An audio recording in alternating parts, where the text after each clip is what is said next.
Karyawan menikmati bekerja dalam tim karena 5 alasan utama.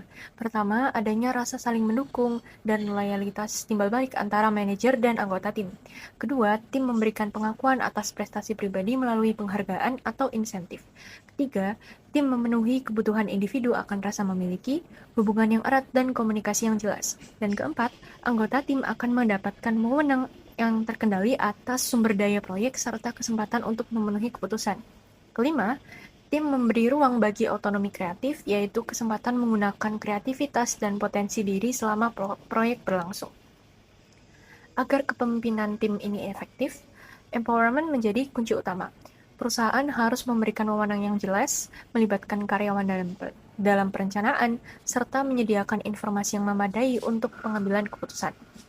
Gaya kepemimpinan perlu disesuaikan dengan kesiapan anggota tim, seperti dijelaskan dalam model kepemimpinan situasional untuk tim dengan kemampuan dan kemauan rendah, gaya tailing atau instruksi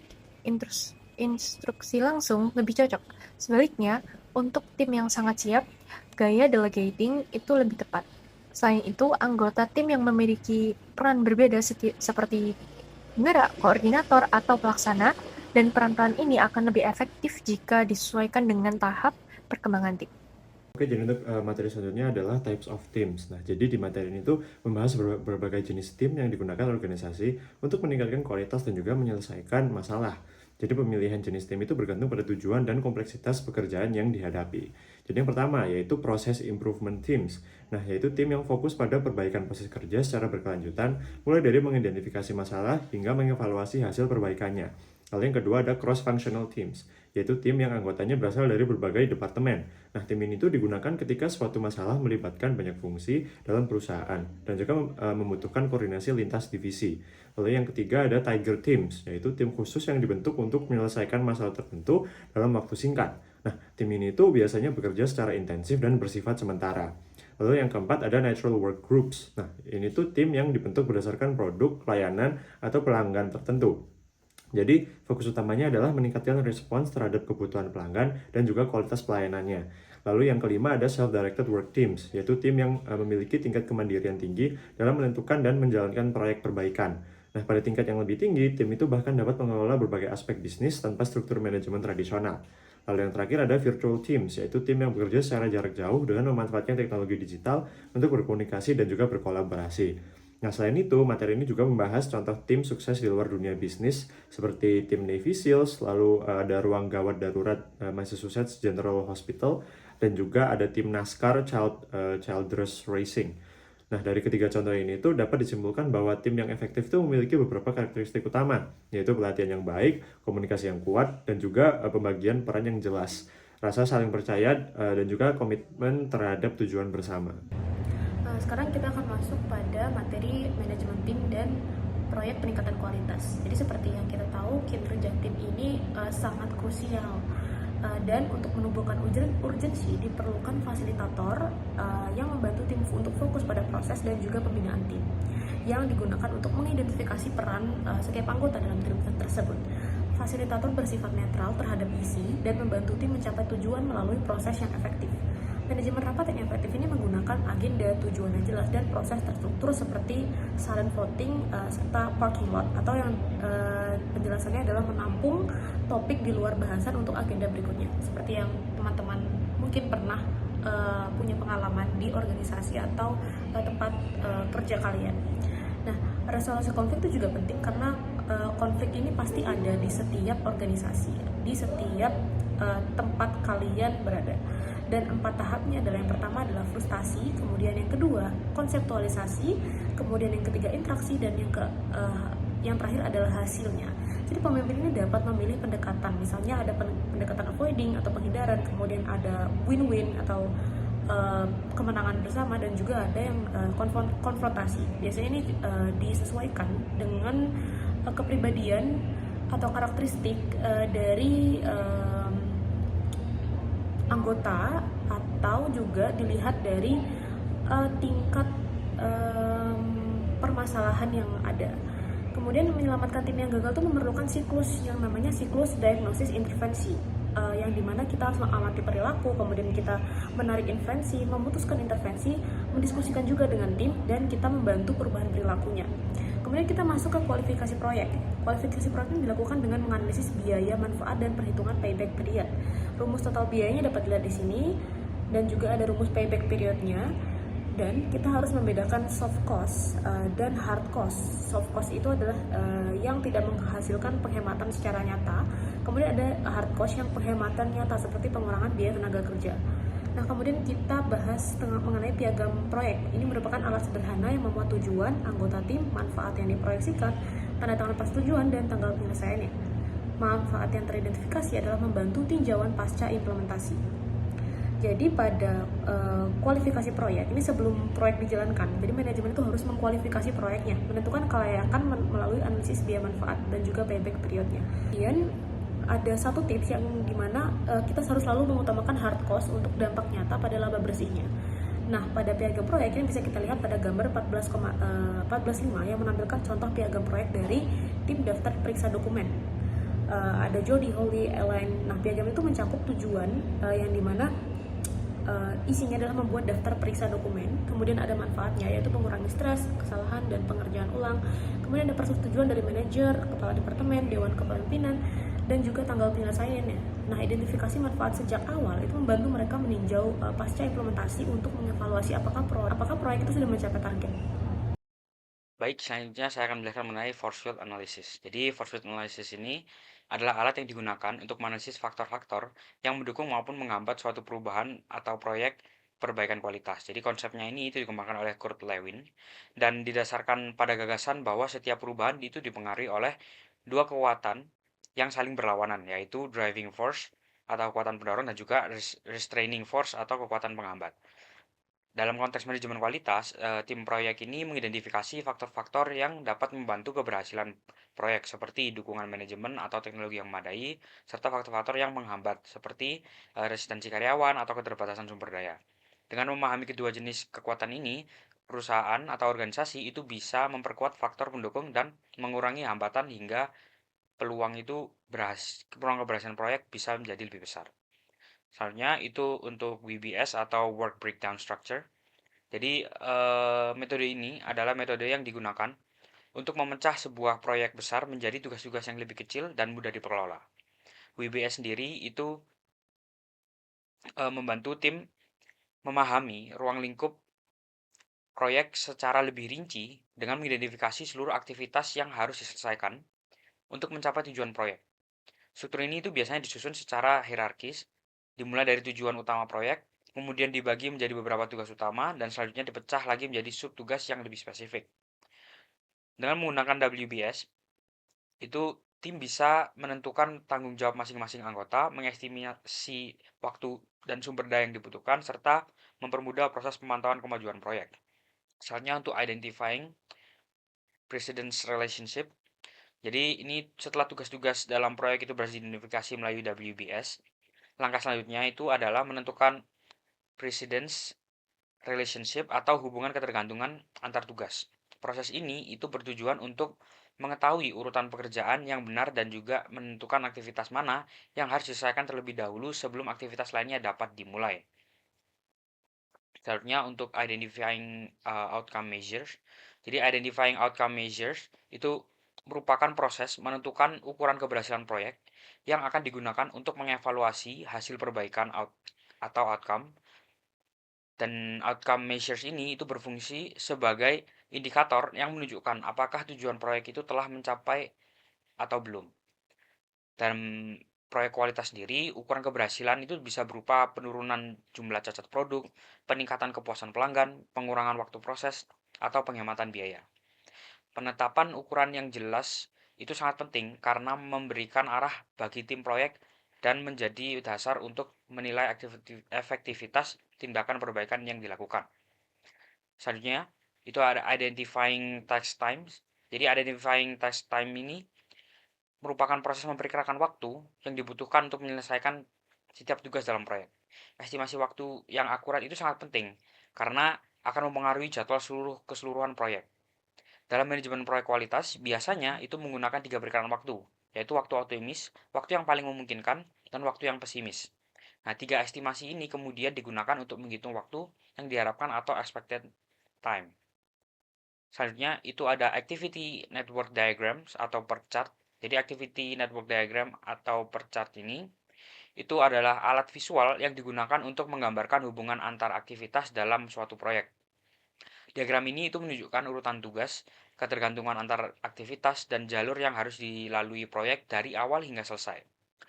Perchart sendiri itu membantu manajemen proyek mengidentifikasi aktivitas yang kritis dan aktivitas yang memiliki kelonggaran waktu.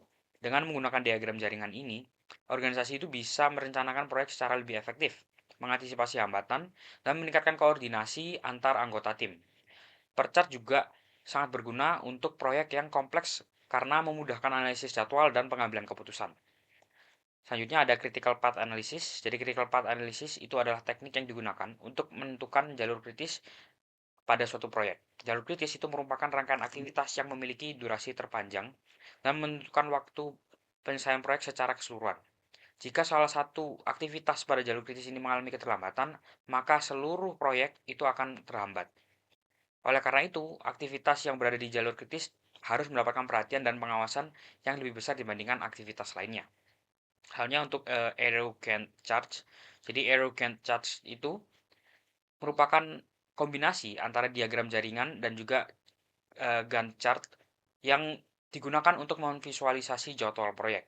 Grafik ini itu menampilkan aktivitas proyek dalam bentuk batang horizontal yang menunjukkan waktu dimulai dan waktu selesai setiap tugas. Selain itu, hubungan antar aktivitas juga bisa ditampilkan sehingga memudahkan pemantauan kemajuan proyek.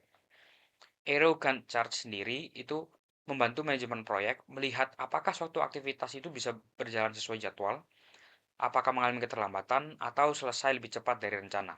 Jadi dengan alat ini, itu mengendalikan proyek menjadi lebih mudah karena pengembangan proyek itu dapat dipantau secara visual dan juga sistematis. Dan yang terakhir itu ada managing multiple projects. Jadi managing multiple projects itu adalah proses pengelolaan beberapa proyek secara bersamaan dalam suatu organisasi. Dalam praktiknya sendiri, organisasi itu sering menjalankan lebih dari satu proyek kualitas pada waktu yang sama, sehingga memerlukan koordinasi yang baik untuk menghindari konflik sumber daya, jadwal, maupun prioritasnya. Pengelolaan multiproyek itu menuntut kemampuan untuk menentukan mana prioritas proyek, mengalokasikan sumber daya secara efektif, serta memantau kemajuan untuk tiap proyek secara berkelanjutannya. Tujuannya adalah memastikan seluruh proyek itu bisa berjalan secara seimbang dan mendukung pencapaian tujuan strategis organisasi. Dengan manajemen yang baik, organisasi itu bisa memaksimalkan manfaat dari berbagai proyek perbaikan kualitas tanpa mengorbankan efektivitas maupun efisiensi operasional. Jadi selanjutnya kita akan membahas tentang case di chapter 14 ini, yaitu Whole Foods Market Using Teamwork as a Recipe for Success. Nah, jadi dalam kasus ini tuh membahas bagaimana sih Whole Foods Market itu menggunakan teamwork dan employees empowerment sebagai strategi utama untuk meningkatkan kinerja perusahaan. Nah, setiap toko itu terdiri dari beberapa tim yang mengelola departemen berbeda secara mandiri, seperti bakery, produk segar, dan juga bahan makanan. Nah, tim-tim ini tuh memiliki target sendiri, yaitu terlibat dalam pengambilan keputusan dan juga rutin melakukan pertemuan untuk menyelesaikan masalah dan meningkatkan kinerja. Nah, meskipun sistem ini tuh berhasil meningkatkan kerjasama dan motivasi karyawan, terdapat beberapa masalah yang muncul. Nah, yang pertama itu kompetisi antar tim. Terkadang itu menjadi terlalu intens sehingga dapat menimbulkan konflik dan mengurangi kolaborasi. Nah, yang kedua itu proses perekrutan cenderung itu lebih lambat karena calon karyawan tuh harus mendapatkan persetujuan dari anggota tim sendiri. Dan yang ketiga itu ada perusahaan itu sangat bergantung pada tim yang mengelola dirinya sendiri. Sehingga jika koordinasi atau kepemimpinan tim itu kurang baik, kinerja antar tim itu bisa menjadi tidak konsisten. Jadi meskipun pendekatan teamwork yang diterapkan Whole Foods ini tuh terbukti efektif, perusahaan itu tetap perlu mengelola keseimbangan antara kompetisi, efisiensi pengambilan keputusan, dan juga koordinasi antar tim agar kinerja organisasi itu tetap bisa optimal. Baik, selanjutnya untuk pertanyaan yang pertama, itu ada, do you believe that Whole Foods emphasis on teamwork is appropriate for the grocery store industry? Why or why not? Jadi kalau menurut saya sendiri itu, saya percaya bahwa penekanan Whole Foods pada teamwork itu sangat tepat untuk industri grocery store. Dan industri ini itu membutuhkan koordinasi yang baik antar departemen seperti produk segar, bakery, lalu kasir dan juga layanan pelanggan. Sehingga uh, operasional itu bisa berjalan dengan lancar dan juga kebutuhan pelanggan itu bisa terpenuhi. Jadi dengan bekerja sama dengan tim, karyawan itu bisa berkomunikasi lebih efektif, lalu menyediakan masalah itu lebih cepat, dan juga meningkatkan kualitas layanan. Selain itu, Whole Foods sendiri itu menerapkan employee empowerment dengan melibatkan karyawan dalam pengambilan keputusan dan pengelolaan tim. Hal ini itu meningkatkan motivasi, rasa tanggung jawab, dan komitmen karyawan terhadap keberhasilan organisasi. Sistem self-directed teams yang digunakan juga memungkinkan tim merespon perubahan dan kebutuhan pelanggan dengan lebih cepat. Oleh karena itu, teamwork tidak hanya meningkatkan efisiensi operasional, tetapi juga keunggulan kompetitif yang membantu Whole Foods mencapai kesuksesannya. Praktik dilakukan oleh Whole Foods yang membagikan data kinerja tim ke seluruh karyawan adalah langkah yang tepat dan bermanfaat. Nah, berdasarkan materi pada bab 14, salah satu kunci keberhasilan tim itu adalah adanya komunikasi yang memadai dan informasi yang cukup untuk pengambilan keputusan. Dengan membagikan data penjualan harian dan perbandingan tahunan, Whole Foods ini memberikan transparansi penuh dan memungkinkan setiap tim mengetahui posisi mereka. Hal ini sejalan dengan prinsip empowerment yang mengharuskan karyawan mendapatkan informasi yang benar agar dapat membuat keputusan yang tepat. Selain itu, data kinerja yang terbuka membantu tim dalam tahap norming dan performing, karena setiap anggota tahu target yang harus dicapai bersama. Namun, kami juga setuju bahwa praktik ini beresiko menciptakan semangat kompetisi yang terlalu berlebihan. Materi pada chapter 14 mengingatkan bahwa meskipun kompetisi dapat meningkatkan produktivitas, kompetisi juga dapat menimbulkan konflik ketika unit-unit dalam organisasi saling tergantung satu sama lain. Whole Foods sendiri mengakui bahwa mereka pernah harus mengurangi ketegangan kompetisi antara tim karena terlalu intens. Nah, pada tabel 14,5 berikut, dalam materi menekankan bahwa sistem reward itu harus dirancang dengan hati-hati untuk mendorong kerjasama, bukan persaingan yang rusak. Nah, jika kompetisi menjadi terlalu ganas, tim bisa kehilangan kohesi dan justru menghambat kinerja secara keseluruhan. Oleh karena itu, Whole Foods perlu terus memantau keseimbangan antara semangat bersaing dan kerjasama tim, serta menggunakan pendekatan kolaborasi dalam menyelesaikan konflik jika persaingan mulai tidak sehat. Jadi untuk menjawab pertanyaan nomor 3 pada kasus, jawabannya adalah iya, kami akan menikmati bekerja dalam tim di Whole Foods dengan syarat yaitu keseimbangan antara kompetisi dan kolaborasinya tetap terjaga. Yang membuat kami tertarik adalah otonomi dari tim, yang dimana setiap tim di Whole Foods itu beroperasi sebagai unit otonom dengan wewenang yang penuh, termasuk menyetujui anggota baru melalui 2/3 suara setelah masa percobaan 30 hari. Proses ini menciptakan ikatan yang erat dan rasa kepemilikan bersama. Kami akan merasa dihargai karena suara kami itu setara dengan suara anggota yang lain dan tidak ada hierarki dalam rapat tim.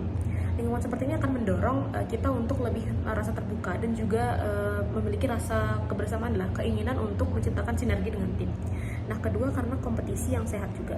Whole Foods ini secara transparan membagikan data kinerja harian per tim dan itu juga dipajang. Bahkan membandingkannya juga dengan tahun lalu.